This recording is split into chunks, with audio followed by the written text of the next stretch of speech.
Okay, everyone, welcome to another episode of O365A. In this episode, we have a guest with us from Microsoft, who's Greg Taylor, who is a principal program manager on the M365 core ecosystem team. So Greg's here to talk to us about Exchange Online basic authentication retirement, some Microsoft Graph discussion, and then, with everything having to go virtual, like whatever his experiences are from that perspective, like at a conference front, right? So we've all been in different conferences, so just getting a little bit of insight from that perspective. So welcome, Greg. Thanks for coming on the show with us today. So maybe just tell us a little about yourself and what you do over at Microsoft. Sure, great, and thanks for asking me to join. So I've been at Microsoft 15 years.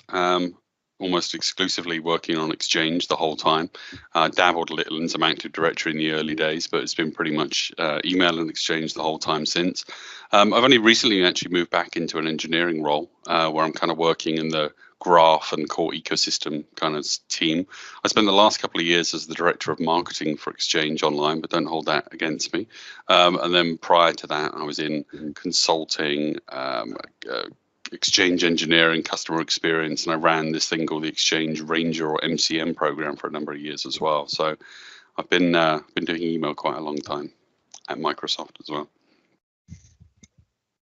Very good, very good. Well, top of mind for everybody, which I know you know a little bit about, is the retirement of basic authentication in Exchange Online. Yes. So last year, Microsoft announced they were trying to retire this for security reasons, and I think it was originally slated for the second half of this year to retire that across most tenants. There was a big announcement last week, or maybe a week and a half ago, about postponing that rollout. And I think the big change was, this isn't going to be disabled for protocols that are actively used in a tenant, but just rather they'll disable it for protocols that aren't being used. So can you just tell us a little bit about that and, when this will start and all the other good things around this announcement? Sure. Yeah, happy to. And so it's kind of funny, in my previous role as in the marketing, I've been involved in this particular bit of work now for 18 months or so, trying to get our customers away from using basic auth, which is one of the easiest ways the bad guys can get access to our customers' data, because simple usernames and passwords are obvious, but what's less obvious is a lot of customers have these legacy protocols enabled still. And then part of that is, our defaults up until security defaults started being rolled out. New tenants were created with all of these legacy protocols enabled. And so even though you might be, you think you're not using basic auth, every single one of your mailboxes can be accessed with POP or IMAP or something, just using a simple username and password. And so the real big kind of change that we made, aside from the timeline, which we can talk about, but the biggest change that you mentioned was we're going to start turning off protocols for customers that are not using them. And that's because as I said, these kind of protocols are still enabled. Customers, I had a support guy actually emailing me. He's keen. He deals with customers who are getting hacked regularly, where they've been compromised. A simple set of creds, a simple low-level user with a set of creds gives somebody access to the mailbox, and if they can access to the mailbox, they get access to the offline address book, and then they go from there, right? And so the goal really is to try and turn off or shut the doors, think of it another way, shut the doors that people didn't even know they're left open. That's where we're going to primarily focus for now. Yeah, that sounds great. And of course, all this is to increase security, which, as you mentioned, basic auth is a pretty weak authentication protocol. So speaking of protocols, Dino, I think you had some questions about protocols and services. Yeah, for sure. Maybe, Greg, let's dive into what are the big protocols we're talking about here in terms of the ones that are impacted, and then maybe also tie it into the alignment around the SMTP auth announcement as well. Yeah, so great question. So we've also changed, so in addition to kind of changing the approach a little bit, And just to kind of finish on that other point, we are going to come back and turn off protocols, basic auth protocols that customers are using, but we're going to come back to that. So it's not like we're never going to turn them off. We are going to absolutely turn them off. But to your question then, Dina, around the individual protocols, we originally came out with 5. We did an internal audit, and the 5 that we came out with initially were considered the highest risk, and they were Exchange Web Services, EWS, Exchange Active Sync, POP, IMAP, and Remote PowerShell. And Basic Auth's been great, right? Honestly, that's it's baked into everything. Every client supports it, but it's barely encrypted. It's base 64 encoded, which is why we have to wrap it in TLS the whole time. Very easy to crack. So what we're doing additionally, this is something I really pushed for over the last couple of months, was adding some additional protocols. The 3 that are most relevant at first are MAPI, RPC, and Offline Address Book, or OAB. And there's a simple reason for that, right? If you're going to turn off EWS, Exchange Web Services, one of the biggest client you impact is Outlook. And Outlook, when it uses multiple protocols to talk to the same mailbox, it uses EWS, MAPI, or RPC, depending on whether it's using MAPI HTTP or RPC over HTTP, and then it uses Offline Address Book. So my reasoning there was, we're turning off EWS, therefore we're breaking Outlook. So why would we leave the other endpoints that Outlook needs enabled? That's just kind of messy, and it feels like we're all going to come back and have to turn off basic auth for them at some point down the road. And given that they shouldn't be in use because we turned off EWS basic, let's just do it as a collective. And then the other one you mentioned was SMTP Auth, so client submission SMTP Auth. Let's be clear that it's not server to server or anything like that. We're not changing that. We're changing client submission. That team were also working on disabling basic auth against that protocol, again for security reasons. It's now default off for any new tenant, and they were beginning a program as well of trying to turn off SMTP Auth for tenants they didn't have usage. And it was just a bit confusing for our customers that they were getting a kind of bit of a mixed message. You've got, web services and active sync on this blog, and then the SMTP guides is something separate. So we just decided, let's try and simplify, rationalize what we're doing for our customers, make it a bit easier to understand, do it in one go. There is one, I'll point out sorry quickly, there's one big difference with SMTP Auth, which is customers will be able to turn that on, almost back on indefinitely. It's a bit different than some of the other protocols because of all the kind of hardware devices that send mail and that can't be updated. So we're going to treat that a little bit differently. Oh, that's great. Yeah, I mean, I know there's been a bit of backlash on the blogs, but I think it's clearly spelled out, and obviously the reasons are there given the state we're in to do these things. But thanks for clarifying that. Yeah. Well, I think it was kind of interesting. I'll comment just that the comments that were missing from the blog were all the admins that I can tell you I know, breathed a sigh of relief, right? Because I don't think any of them wanted to put a comment on the blog, which is like, wow, this is great because I wasn't ready in time. Right. It's not something they're going to go and advertise, right? But I can tell you there was many customers. I'm not going to tell you how many users or tenants or users use basic auth, but just tell you the number is ridiculously vast, right? And so it's definitely coming down. I'm tracking that usage on a constant basis. And I know there's an awful lot of work going in, but the reality is that many customers were not ready, are not ready, wouldn't be ready in time. And anyone who's gone through the effort to be ready, I applaud them. I will give them, I think that's fantastic. And it's not like there's no benefit to that. Their customers are going to benefit from that. Their users are going to benefit from that, right? So if you've done the work and you're ready in time, pat on the back and a gold star for you, great. Unfortunately, you're in a minority right now.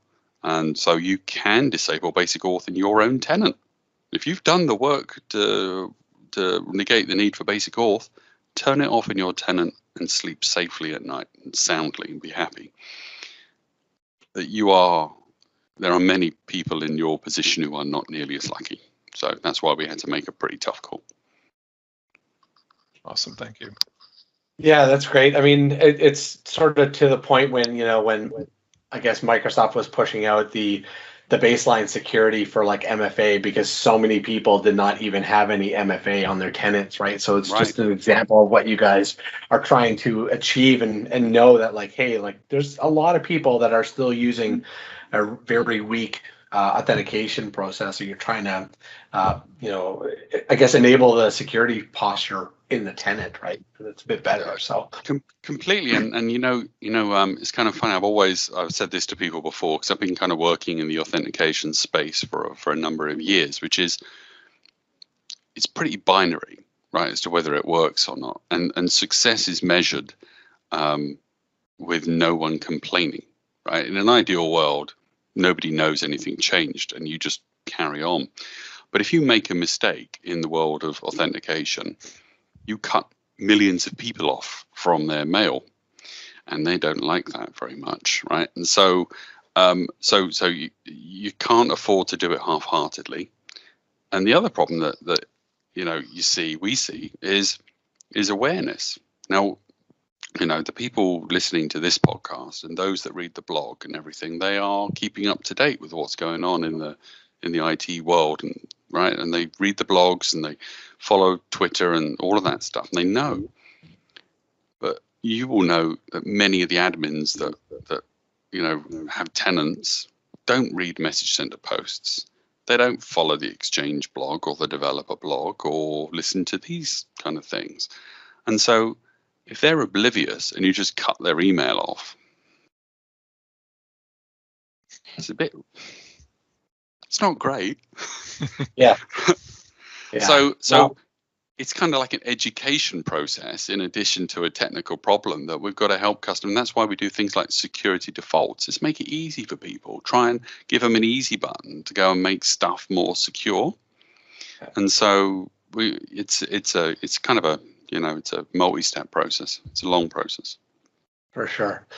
So I know that we talked briefly offline about some of the uses for automation and everything like that. And so with that, I mean, when obviously organizations are using some sort of automation to manage their mailboxes or users or any of that sort of things, are there any dependencies that will be affected with regards to like PowerShell with any different modules like MS Online or Exchange Online PowerShell module? I know that like you don't get all of the commandlets when you're using basic auth. If you're using I guess the enhanced or the modern auth, you get most of them. But anyways, just some questions. Let me try and answer that. So we released the Exchange Online PowerShell V2 module last year, and the V2 module looks and smells a lot like Exchange PowerShell if you're already in it, but it uses modern auth to authenticate first of all. And it also contains some additional, and it's just 9 additional commandlets right now, which are REST-backed and considerably faster. And they were commandlets that we built particularly to deal with kind of large tenant data retrieval problems, to help with timeouts and all of that kind of errors. But just switching to using Exchange Online PowerShell V2 module means you're done, right? And it operates. All the scripts you wrote will continue to work exactly as they did before, no change. If you want to optimize them and use some of the new PowerShell commandlets, you absolutely can, but it's not necessary. So kind of simple admin, just use the V2 module. There's absolutely no reason not to. It doesn't make sense not to. And also there's support there for non-interactive scripts, certificate-based, for automation. So we've actually done a ton of work in that space to try and make that whole situation better. The biggest problem I see and know of is POP and IMAP. Believe it or not, POP and IMAP, which have been around since, my granny was, checking her email, which was obviously not that long ago. But you wouldn't believe the amount of POP and IMAP usage we still have. It's pretty amazing. And people kind of are using Outlook with POP and IMAP. It's like, you've got Outlook, why not just use, well, Outlook, right? Like MAPI HTTP and get everything, but they don't use POP and IMAP. So that's affected. Maybe they're using it for an automation reason. It could be one, which is they, polar mailbox or something like that. We need to switch away from that. And then the other big one, of course, is web services, Exchange Web Services, where there are a ton of line of business apps that customers have built or bought, and they've got to be updated to use modern Auth rather than basic Auth. And I realized for some that's tricky. What I've found by talking to customers, though, is that many of them, the principles apply to them equally. So if they figure it out once, they apply it equally across all of their apps and they're away. But of course, it's also the third parties they buy and consume apps from that then have to go do the work. And then the customer has to update. So, there's a few, other than kind of basic Outlook, there's a few kind of core areas where people are going to have to think about what apps they might have, or scripts, recurring scripts they might have, or automation. But they're generally the big ones. Awesome. Thanks. Maybe just going back to the comment you made earlier that the messaging was around, if you're not really using some of these protocols, you're going to start shutting them down. Yeah. For existing tenants. How is that messaging going to go out to the customers? Like, hey, we're not using POP. So POP is to say, well, is there going to be alerts? Is there like a threshold of how long they're not using those services? Yeah, great question. We're not just going to turn it off and sit back and hope, right? Big button. It's been 3 hours off. It's tempting, but no. No. So basically, as you might imagine, we have quite a lot of logging. We have that takes place, and so we do analysis at a tenant by tenant level of basic Auth login attempts against the protocols we're interested in. Not really interested in per user or anything like that. Although admins, thinking about this for a second, because a great logical follow-on question would be, how do admins know what their usage is, right? And the Azure AD sign-in logs is the answer to that. Because an admin can go look at Azure AD sign-in logs and see which users are logging in, which client IP, client header will help them identify the apps and where the apps are coming from. So the admins can already go do that. We look at it at an aggregated level, at the tenant level, and we see that per protocol, this customer's got zero usage of POP, IMAP for 30, 60, 90 days. To me, that says they're not using it, but it's enabled. So there would be a candidate for turning it off. So let's just say in that case, we decide we're going to turn that off. What would happen would be a message center post will be sent to the tenant admin. It will be classified as a major change, and so they'll get an email as well. And we will say, we're going to turn off POP and IMAP in your tenant because we don't think you're using them. And there'll be a process that, by which if they disagree and say, please don't turn it off, I like being open to attack through password spray. Please put me on Santa's naughty list, right? They can do that and we won't turn them off. But if we don't hear back, we are going to turn it off 30 days later. There'll be another message center post that says, we just turned it off. Now, at that point, if they realize, oops, because something stopped working, right? And that's not uncommon, is it, right? That the only time you hear from somebody is when stuff stops working. We will hopefully, if they saw the message center posts or the emails, we'll give them enough information to tell them they can go into self-help in the admin center, and they can go in there, search for basic Auth or my stuff don't work no more, or whatever the right phraseology would be, and it leads them to one of what we call a diagnostic, which will say, we've turned off POP and IMAP in your tenant. Would you like to turn them back on?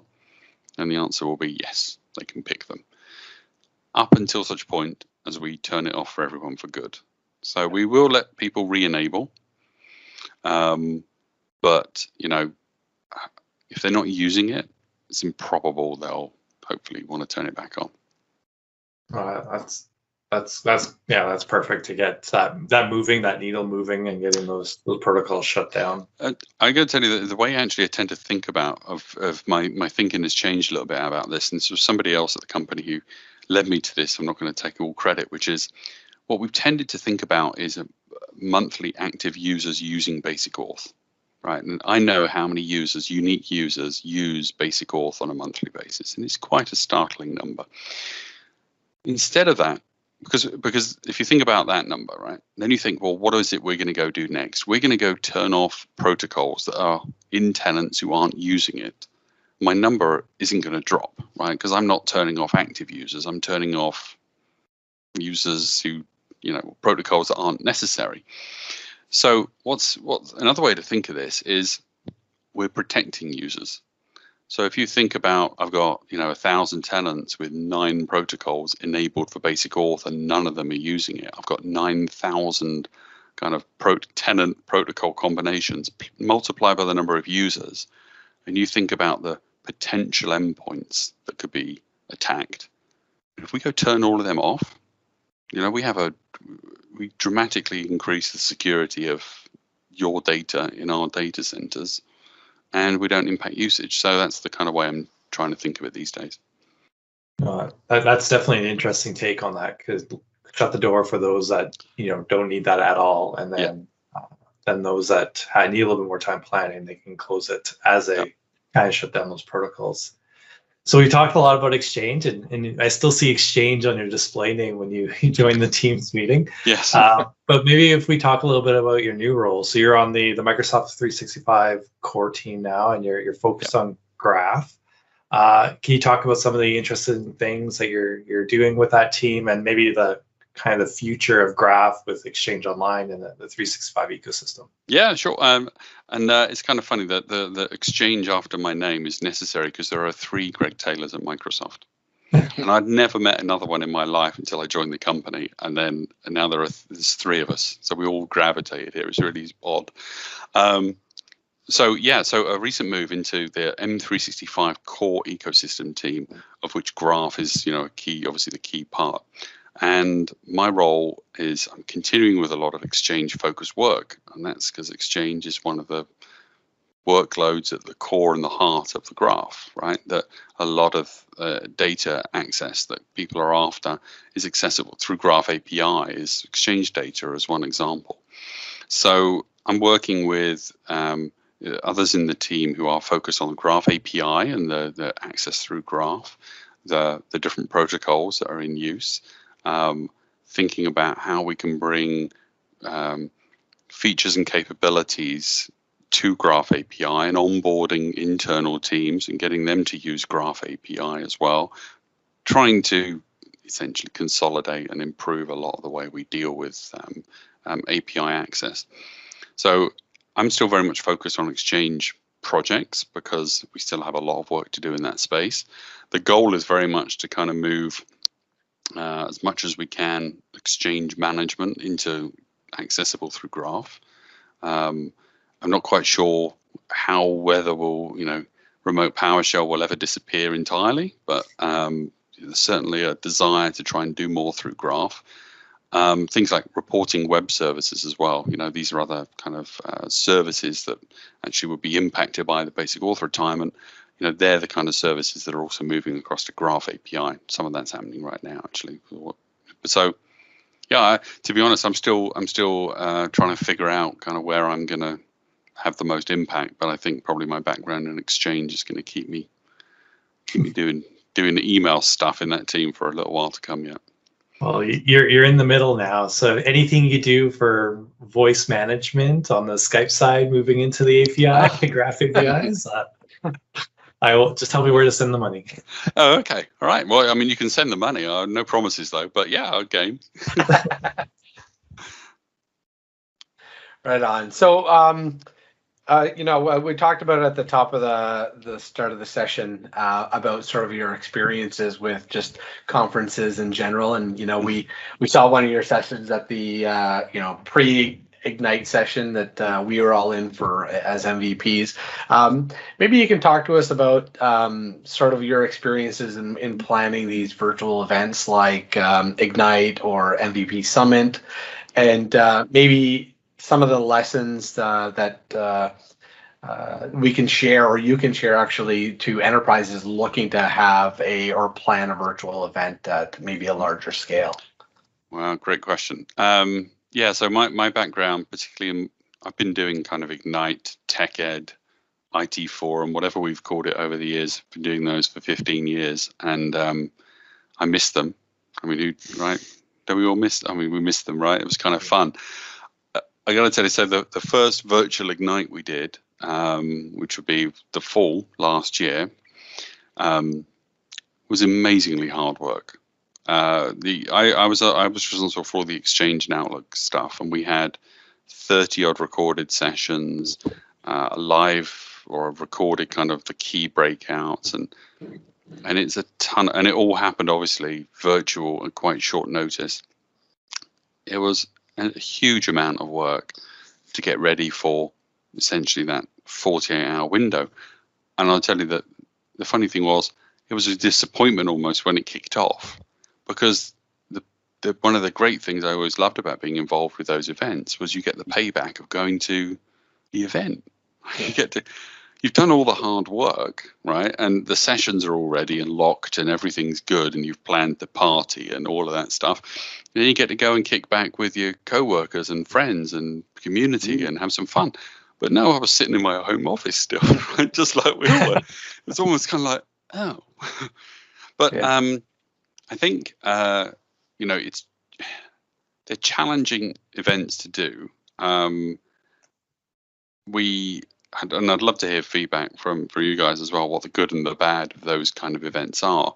I would say that we take feedback enormously seriously, right? We really did a lot of analysis after Build, when it went virtual last year, followed by Ignite.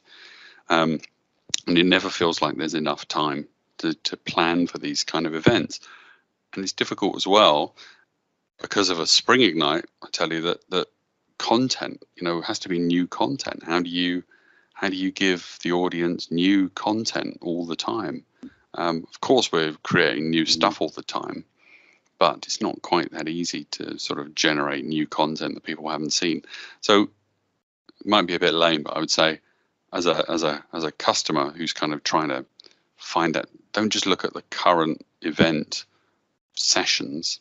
You need to look at what we did in the last one, particularly the last Ignite that we did, because a lot of the content that was in there was a huge amount of new content. Spring Ignite is got to be careful how I talk too much about how the sausage is made here, right? But most engineering teams are kind of geared up for that fall Ignite, second half calendar year. So to produce another Ignite is tough. Some teams, as a great example, are pushing out new stuff at a rate that's just astonishing. They're not going to be short of content. Other areas and other technologies are on a less frequent life cycle. So there may well be stuff, but I wouldn't consider that the fact that maybe Exchange, speaking, selfishly, might only have a couple of sessions recorded. Doesn't mean there isn't anything new. It just means that what we talked about last time, you should probably go look at that, because you probably don't even know what we did last time, let alone worry about what we're going to do this time. So no, it's a very different experience. We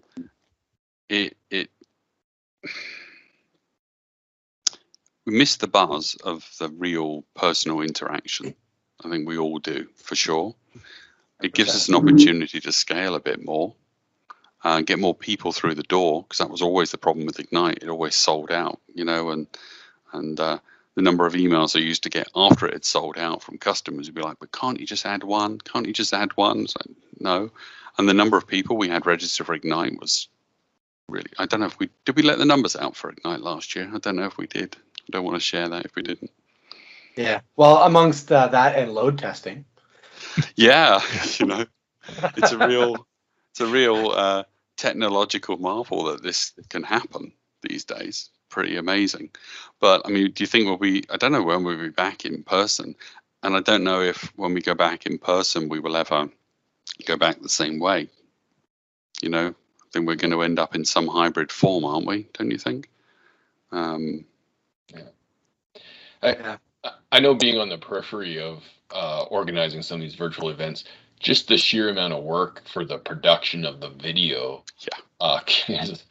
is staggering. So, and I tell you, as I recorded, but I recorded a session for Ignite Fall where we talked about the new versions of Exchange Server, and I mentioned Exchange Server and SharePoint Server and Skype for Business on server. We're all going to have new versions and blah blah blah, right? And I recorded that standing here in my office, right? And it took me like 6 hours to do a 30-minute recording, as compared to I would stand on stage, and I mean, you just do it, right? And the interesting thing was, you get an audience, you get a reaction from the audience when you're doing it live, you know, and you might misspeak and say something stupid, right? And they laugh, and that's fine, and you carry on. But at least you can gauge the audience reaction as to whether you're sending them to sleep or, you know, this sounds interesting. When you're just talking to a little light on the top of your Surface Book here, and there's nobody paying attention, it's really hard. So, you know, I think I certainly think, you know, it was like I came across quite robotic rather than quite human, but I miss that about those events. It's kind of fun. Yeah, no, same here. I think we all agree with that. I did a session a week ago that was an hour and a half on Teams governance, and it was the same. I was like, well, I think I'm doing okay. And then I just sort of continued, right? So, yeah, to your point, I think we missed that feedback that you see from a end user perspective.